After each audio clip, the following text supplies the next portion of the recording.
couple of weeks ago, we had a little trail-rated accident, and we poked a hole in the gas tank.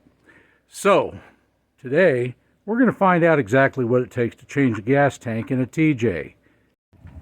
We're going to start with a Phillips screwdriver. Remove your gas cap.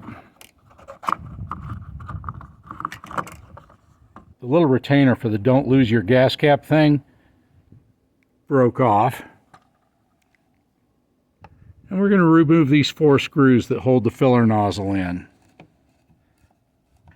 We're going to go a little farther on this because ours is busted and we have a new one coming. So we're going to take this entire trim ring out. There's 4 screws for the filler. And there's 4 screws that secure it to the body.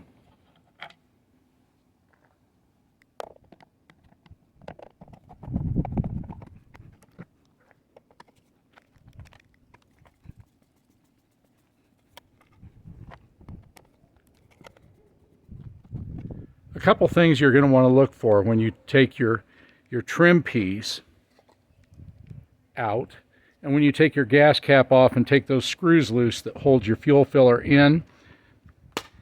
You got a couple things.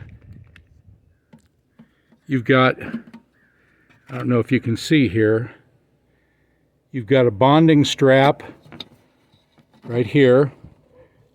That's a braided metal line that attaches this metal piece to the frame of the vehicle.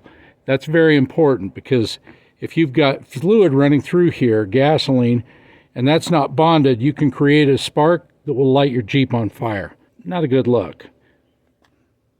Now also, you're going to have a zip tie that holds the axle vent to the fill hose.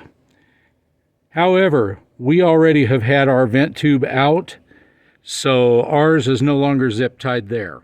Now, if you've got the trim bezel out, go ahead and just put the gas cap back in. It's not going to hurt anything. And if you've got gas in there that you want to transfer to a new tank, or if you're just pulling it to replace the fuel pump and put your tank back in, it'll keep dirt from getting in the tank. Like I was saying, the tank skid is held in with 7 bolts. There's 4 along the back edge just beyond the bumper. See, there's 4 bolts that are along the back edge. These are carriage bolts, so try not to dislodge them. The nuts are 14 millimeter, but you can also use a 1/2 inch. And then you've got 3 that are up in front of the tank. There's going to be 2 on the drivers. The 2 on the drivers, you'll also need a long extension, are right there and right there. They're kind of obscured by the track bar, but they're easy enough to find. You've also got to take loose your electrical connector that controls your fuel gauge and your fuel pump, and also your pressurized fuel line and your vent line. On the passenger side, the only thing that you're going to have to take loose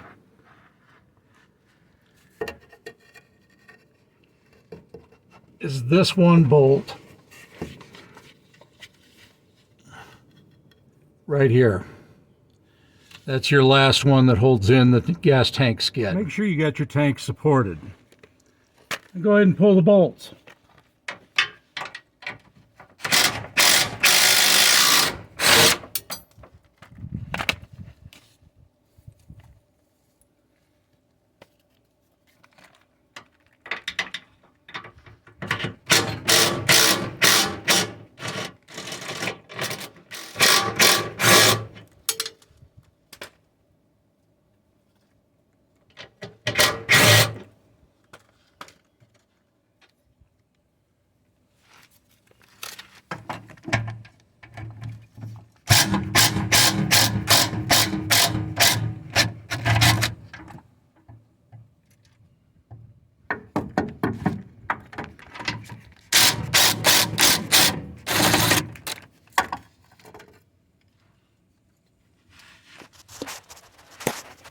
And also, your gas lines and your wiring harness are in a little clip over here on the side that you can pop them out. Go ahead and slowly lower the tank.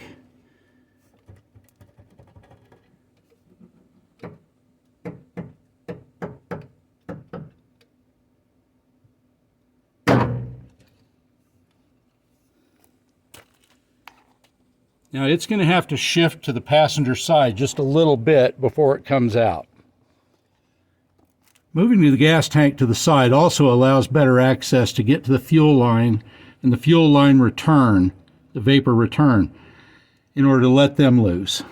You might have to cut a couple of zip ties, and that'll also make the process a little bit easier because they are zip tied together just before they go to the sending unit.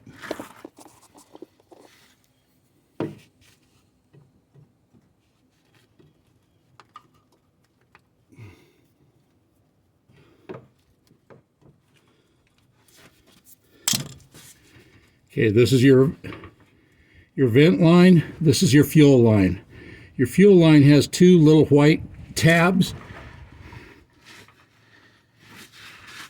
that if I can get both my hands in here,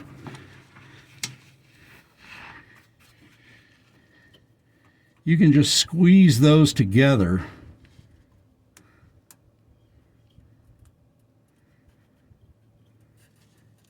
And it's got some O-rings in it, so it's going to be kind of tight, but the fuel line just snaps apart. Now this vent tube is probably going to be rusted on, and a trick that I've always used on this is grab it with a pair of pliers and twist it. And try to get the rubber broke loose from the metal, and then you can just kind of twist and wiggle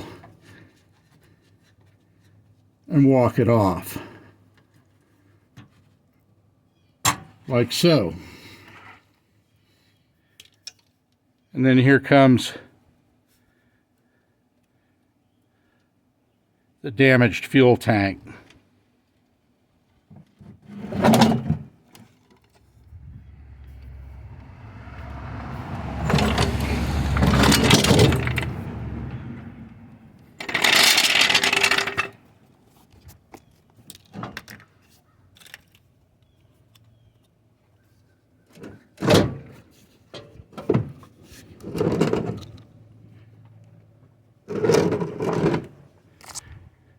And there you have it, one damaged gas tank assembly. Now, before you reinstall this needs to be addressed. This needs to be cleaned up real good and a crimp-on ring terminal put on it, and it needs to be attached to the frame somewhere. We're going to take care of that when we put it all back together. Peace out.